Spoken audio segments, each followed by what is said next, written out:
All right, my dear. Thank you again. So, Zonte, I would love to just jump right in. Give us some backstory into who you are. I know you're based out of New York City, but yeah, have you been there the whole life? Are you from there? And tell us a little bit about your background. Sure. So I'm a digital marketing agency owner, digital marketer for about 15 years now. Like you said, based in New York City. I've been in New York City my entire adult life. I grew up in New Jersey, and I'm originally from Taiwan.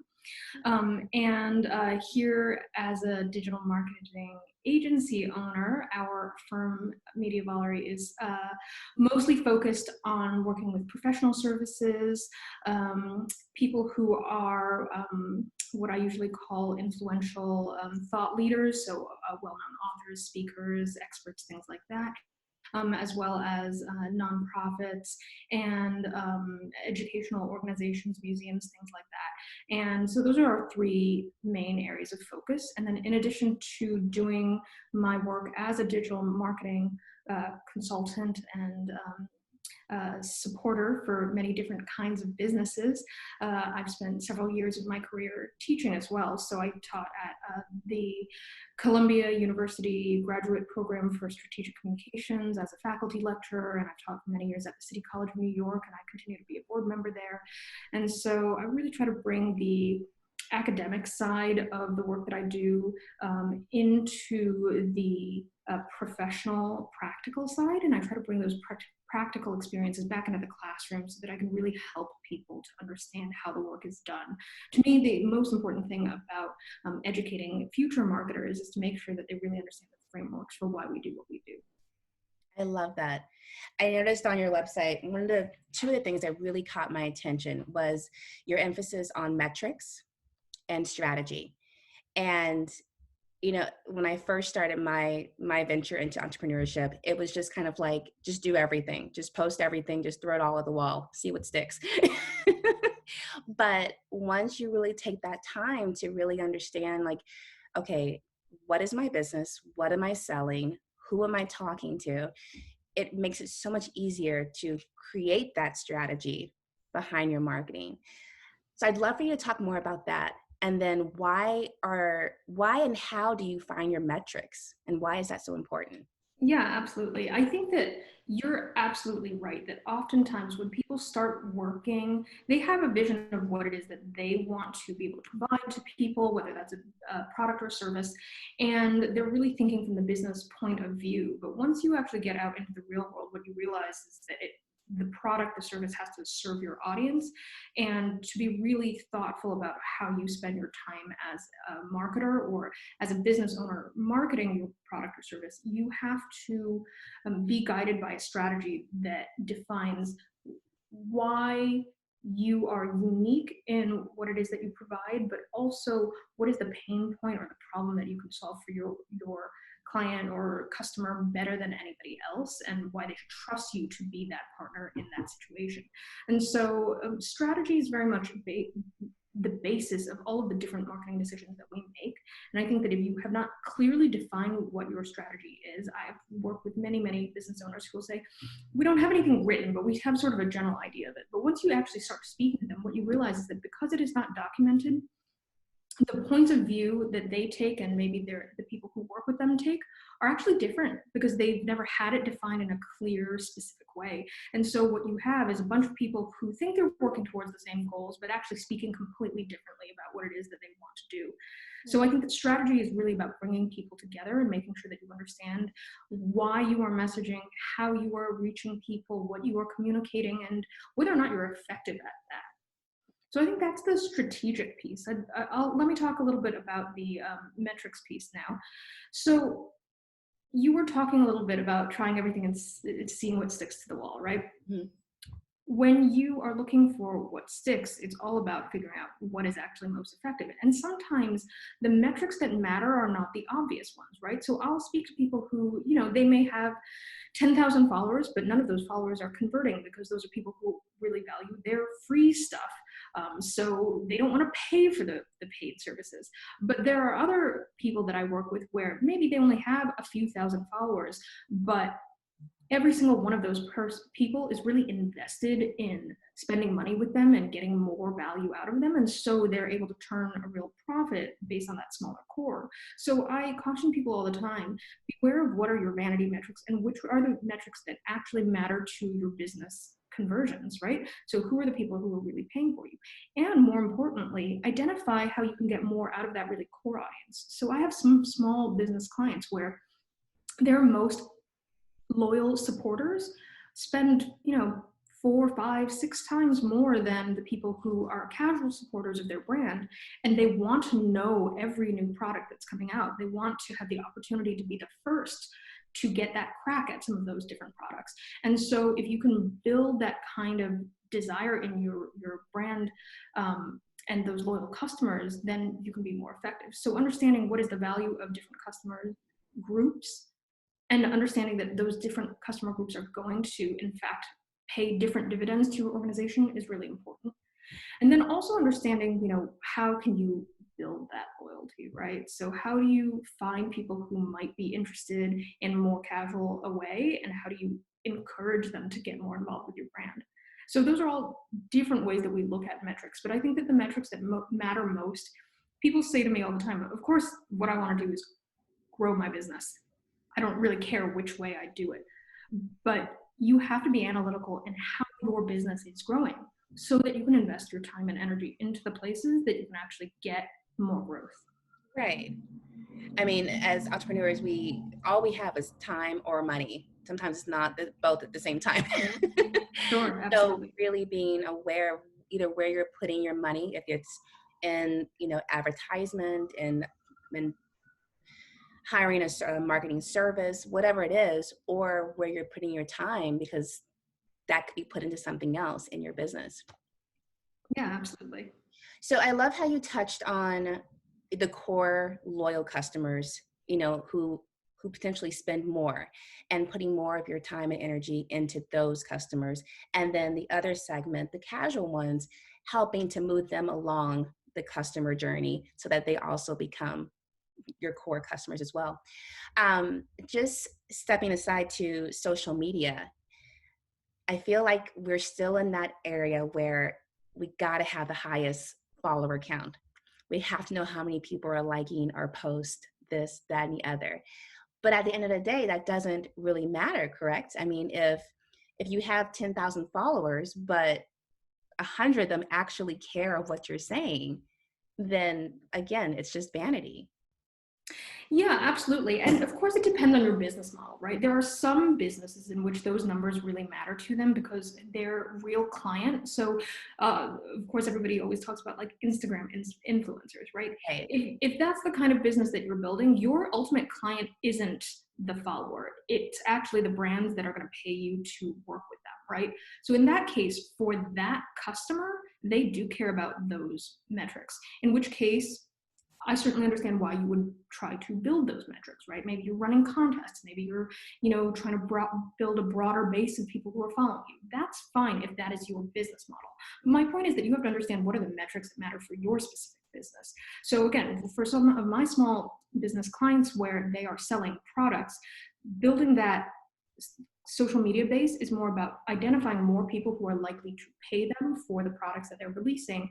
And when they run a special offer or a special release, making sure that people are really excited to get those products, in which case they're really focused on how do I find more people who are super involved with the products that I'm offering. And oftentimes that's about building your following not only on social media but elsewhere, right? So for some of these small business clients, we're really trying to cultivate a really strong email list or a really strong follower group where people can engage with the people within the brand further. They can get a behind the scenes look, and that really helps to build that loyalty so that people are more excited for those additional products. Or they're providing services. So if you can think about, again, we work with some different professional services type companies, architecture firm, IT company.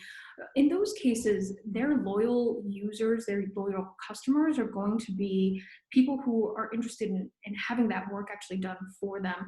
And then the building the loyalty is more about providing additional expertise to them, right? Free consultations, doing audits of the things that you already have going on to help you get more interested in working with them, because then what you recognize is, oh, I can't really DIY this. I really need an expert to come in and help me, in which case then you're going to hire these companies.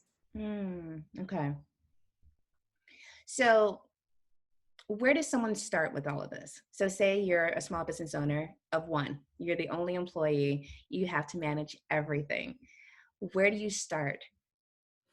I always recommend that if you're starting in the digital marketing space, you identify who are the contacts you already have, Mhm. and how do you get more referrals out of them? How do you build a network of people who are already familiar with the products and services that you provide and help them evangelize your story, right? Mhm. Don't be Yeah. afraid to ask people for referrals, and don't be afraid to ask your clients that you've worked with previously for testimonials or even video that talk a little bit about their experience with you. That makes a huge difference in building trust.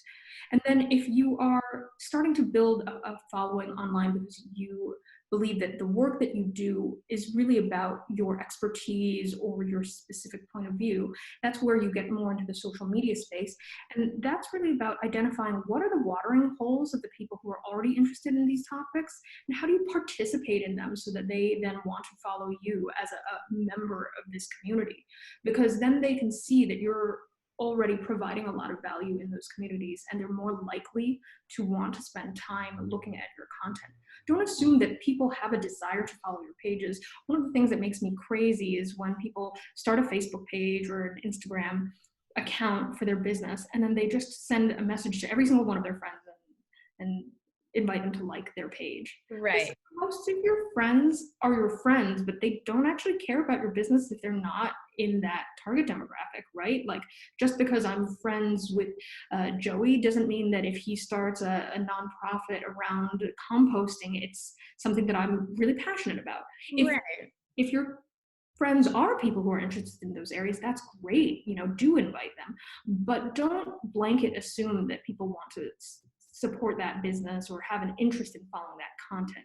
Because the truth is that followers who do not engage with your content are actually worse for you than not having those followers. Oh. Because for your social media algorithms, as you guys know, all of our platforms are now driven by algorithms, right? If Facebook or Instagram or LinkedIn or wherever you are sees that you have a very low percentage of people engaging with your content, the assumption there by the algorithm is basically either your content is highly irrelevant to your audience, or that you have a lot of spammy followers. And that might not actually be true, but then you get dinged and your content will then be served up to fewer people. So it's better to have a smaller, more concentrated group of people who are engaging with a lot of your content than to have thousands upon thousands upon thousands. If you have 100,000 followers, but 0.01 of them is actually engaging with your content, that's actually not helping you.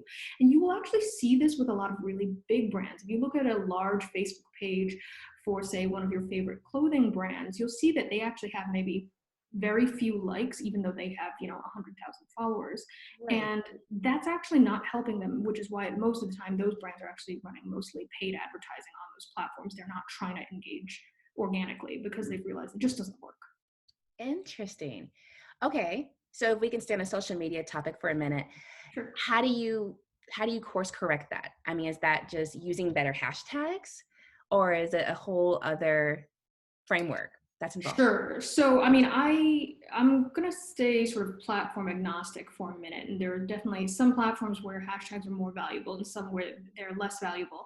But I think it's really about again, identifying what is the valuable content for this particular audience set, right? So if you are speaking to, let's say, I'm going through a home renovation right now, which is why my office is bare. And so, if I were following different people online and looking for interior designers, webinars or just trying to get a better sense of what are my options in that space, who are the people who can help educate me, what can I learn. I'm going to try to follow people who are providing really valuable information with specific takeaways, with lessons. Yes, there's going to be some people who have inspirational images and things that might be valuable for me to follow too, but I might not necessarily think of them as ones where I want to spend money on a course or, on an ebook or to purchase, a design plan from them. Right. So when I'm thinking about how do you create content that is more engaging to your audience, you always have to think about what is their mindset. What is the problem that you are trying to solve for them that will help them stay around? A while ago, I gave a webinar, and one of the attendees asked me, she's a consultant, and she said, if I give away my frameworks, why should somebody pay me to be a consultant to them? And here's the thing, you don't have to give away all of the work that you do, but you should share some of your thinking and processes, because even if someone hears about them from you, it doesn't mean they're necessarily going to do the work. Going back to my interior design example, right? Like, yes, you could tell me, here's my top 10 secrets to designing a great room, and I might still have no idea how to put this room together.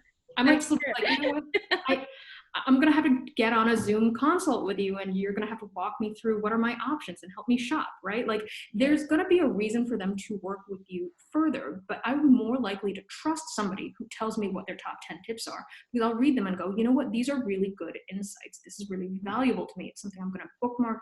It's something I'm gonna share with other people. It's something I'm gonna keep for myself.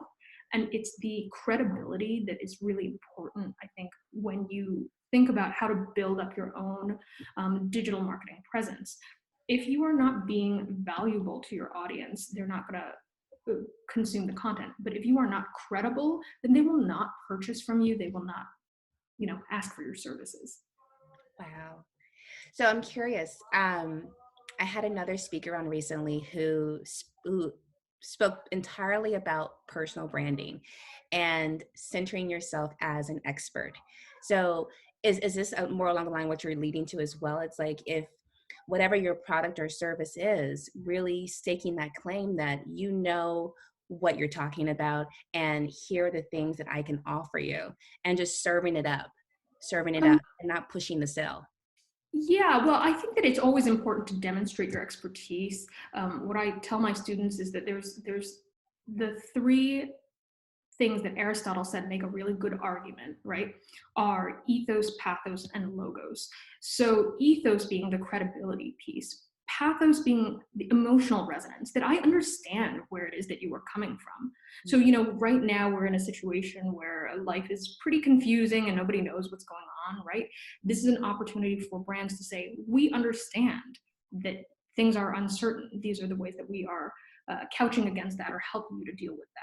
And then the final piece being logos, the reasons, the information that you can provide. So the, for lack of a better term, product features or service features, right? Like, these are the actual things that we do for you.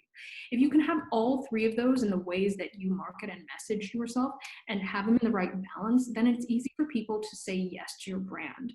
And now, not every brand is going to be about credibility. There are some brands or products where the reason, the unique selling proposition is about, say, speed or convenience or the variety of the offer. There's going to be a lot of different use cases for your specific business of why you are the right fit for your audience. But knowing what that is and also building credibility is very Mm, okay. I got some homework to do. important. This is so good. So I'm curious now, for your business, when you were just starting out, knowing that this is what you do for other businesses, Sure. how are you using all of this for yourself? Yeah, I think that we're doing this in a couple of ways. At the beginning of this conversation, I mentioned that one of the things that I believe is most important for small businesses is the networking, right?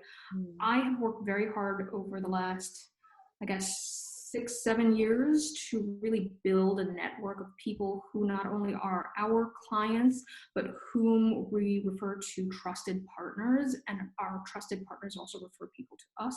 They know the quality of our work.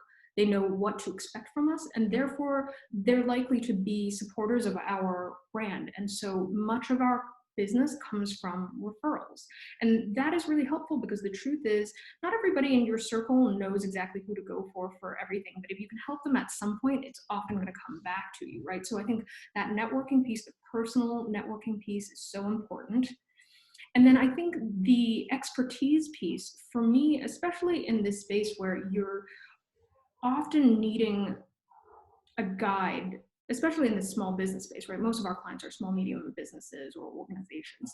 So they don't have a ton of marketing staff. Maybe they have 0 people, maybe they have 1, 2, 3 people. So in those situations, they need somebody who has a high level of expertise and knowledge. And so to your earlier point, something that I've worked very hard on as a representative of my business is to be speaking at a lot of different marketing related events so that I can be in front of people who need that help, but also speaking in front of a lot of industry events for different verticals that we serve, right? Whether that's healthcare or professional services. So again, by being in front of the people whose problems you can solve and then giving them the information that helps them see the way forward, I think that you start to build that consistent credibility that helps you to get the clients.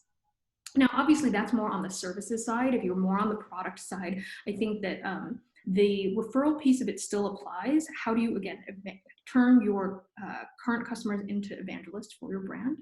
And then I think that from the branding perspective, for the small, medium brand, I think having that really strong point of view and then making sure that it is shared in a lot of different ways that is highly relevant to your audience is really valuable. Interesting. Okay.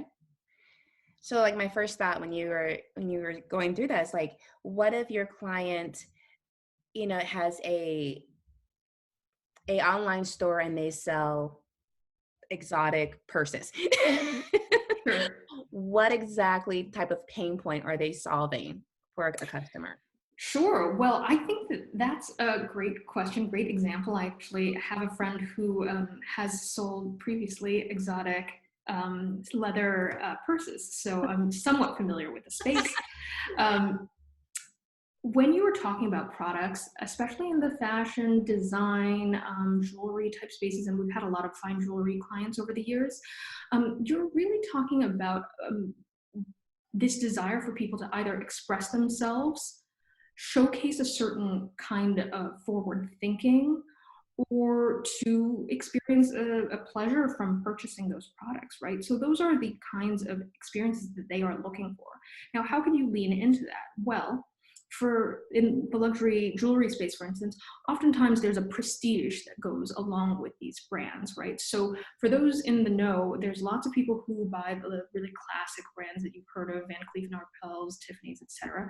That's great, that's fine. But then there's many, many, many small designers who are appealing to a very high net worth individual who wants to appear to their friends as the person who knows what's the next latest thing, or who wants to appear as the person who has something that's really unusual and has a really interesting story. So how do you appeal to those people? Well, lean into the things that matter to them, right? So you'll see, for instance, with Rolex, they lean really heavily into like the craftsmanship story. This thing took, 40,000 hours to craft, and people really love Right. that. And so quite frankly, if you have an exotic purse brand, I would identify what is that audience caring about for you. Is it that they really love, flashy things and you want to have like lean into the eccentricity of it, like have really great fashion influencers who have really great personal style, carrying your product, showing how they would style it?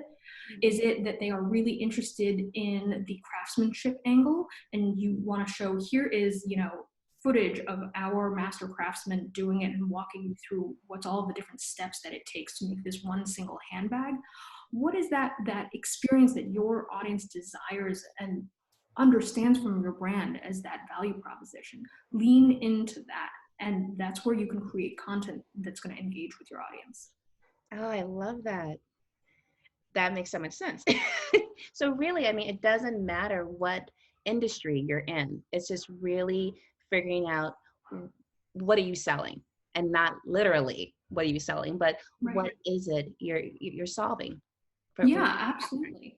Absolutely. I tell people that in some ways, I'm very lucky that marketing is a discipline that every industry needs, right? We have clients who are B2B, we have clients who are B2C, we have all kinds of clients in all kinds of industries because there will always be a need to feel connected and trusting of the people that you buy from, whether that's a product or a service. And that's really what marketing is about. It's that bridge between the brand and the person, making them feel like, yes, this is something that I want to have. So is marketing essentially something, even before you open your doors, you should be thinking about? I certainly think that it should be a core discipline in the way that you run your business. So as you are thinking about what your go-to market strategy is, marketing should definitely be a part of that. However, the thing that I always caution people against is the truth is, don't be too rigid about it, especially in the first 2, 3, sometimes even 5 years. I've seen so many brands that change quite a lot during that time in terms of what that value proposition is, because as they are actually engaging with whoever their customers are, they realize we thought that we were about this. We thought that we were about speed and convenience. But as we talk to clients, actually what they really love is that we have really personal service. And that's the thing that really value. So don't be afraid if those things change over time. I mean, I'll give you an example from the big business world that I think is a perfect encapsulation of this. When Febreze first came onto the market, it was a failure. People didn't understand the point of this product that got rid of odors. Like, it didn't make sense to customers. And actually, how they finally figured out the positioning of Febreze at the beginning was that they were doing some ethnographic studies, meaning that they came in and watched, observed people using it. They found those most loyal customers, those couple hundreds of people who were like, actually, I really love this Febreze thing. And they were like, well, can we watch you? How do you use the Febreze?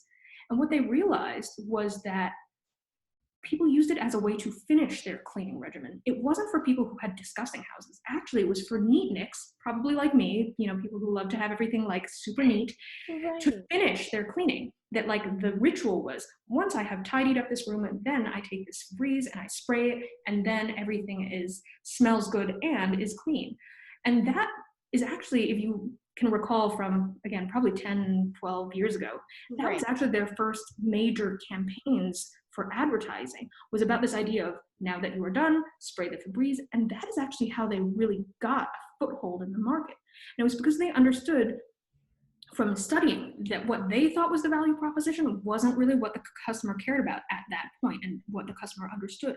So again, don't be afraid if your value proposition needs to shift a little bit, or as you're talking to your customers, you realize there's a different thing that they love out of your service. That's good. That gives you a better sense of what is the problem that you organically, genuinely solve for them. And that's actually better than you coming up with it in a vacuum. I think that we as business owners, oftentimes we get kind of in our heads about what we think we're about.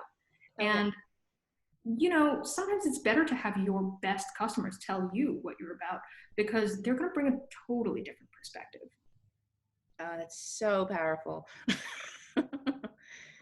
So, what resources do you want to share with us as far as like where can we go to learn more about this as far as books, podcasts, your favorite conferences, things like that? Sure. So, in terms of conferences, one that I really always recommend to small and medium business owners is Social Fresh.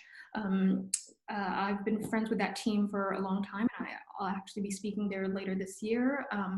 And so socialfresh.com is their website, and it's a really great conference that educates you not only on social media. They were the first social media marketing conference, but also they share so many great brand case stories that I think it really helps you to see all of these examples in action.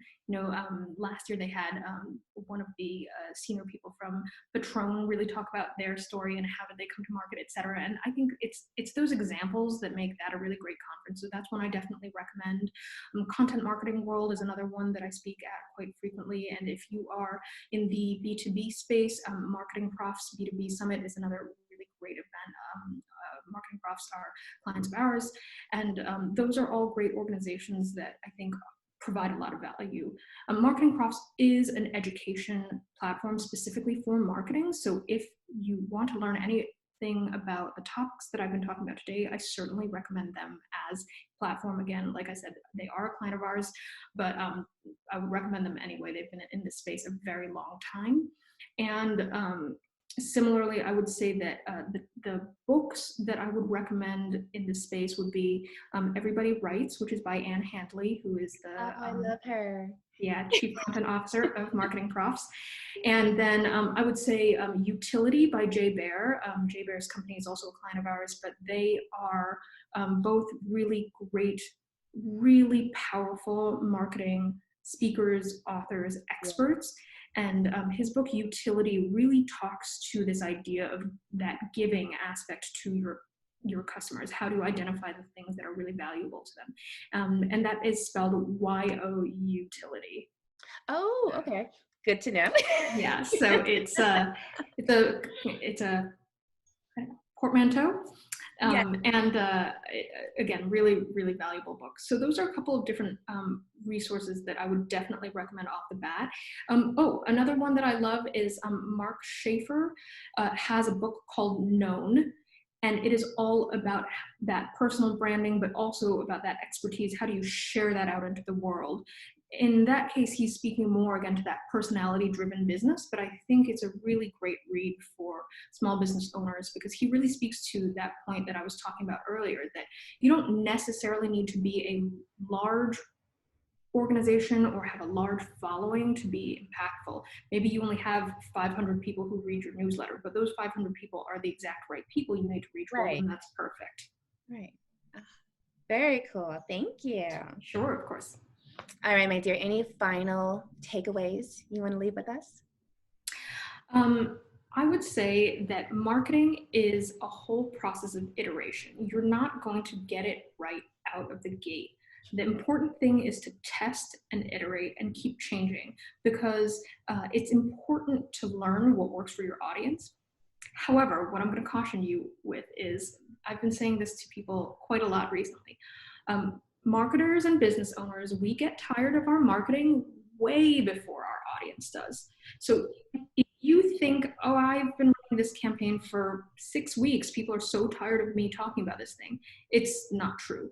There are some brands who've been running the same slogan, same campaign for 10 years.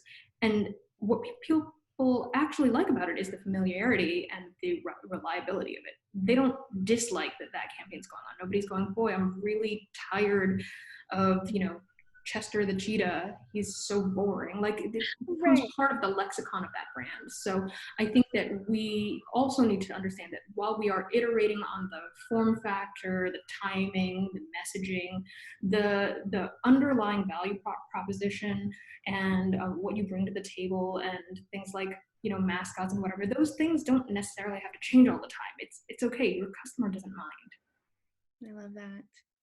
All right, final question, because this is the Passionpreneur series. Sure. Have you found your passion? Well, I tell people I have the best job in the world for me because I have always been a very opinionated person who likes to tell you how to run things. So as a marketing consultant, to basically do that professionally, I definitely feel like I have found my passion. And again, because I am somebody who loves to educate as a professor and as a speaker, I get to do that all the time, and that's really important to me. So yeah, I would say that I have found my passion. That's awesome. Well, thank you so much. This half hour, a little bit longer actually, because we kept going, was so good. And I mean, my sheet is covered with notes here. Well, I'm glad to hear it. Yeah. And of course, if people have any questions, they are more than free to reach out to me. I'm Zontee Hou on Twitter and on LinkedIn and on Instagram. You can find me. I'm pretty easy to Google because I have a unique name. So, which also helps. Sure. And you're also offering something special for our audience.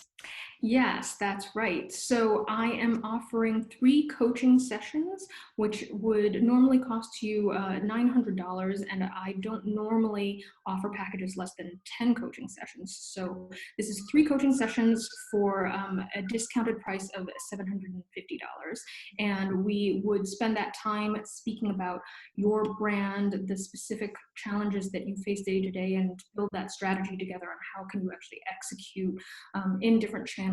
And again, we work in both paid and organic, and we work with people on all of their digital marketing. So I'm more than happy to talk about the specific needs of your business.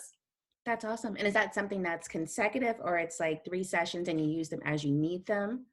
So you need to use them within the calendar year, but we can schedule them about a week ahead of time. And there's more information on the website, which I think you're going to be sending out to people. Definitely. Awesome. Yes, everyone will be getting an email to follow this interview, which will have all of the books, the resources Zontee mentioned, including a direct access to her website for more information on her 3 coaching sessions. Thank you again, Zontee. I really, really appreciate having you on the show and you sharing your wisdom and expertise with us.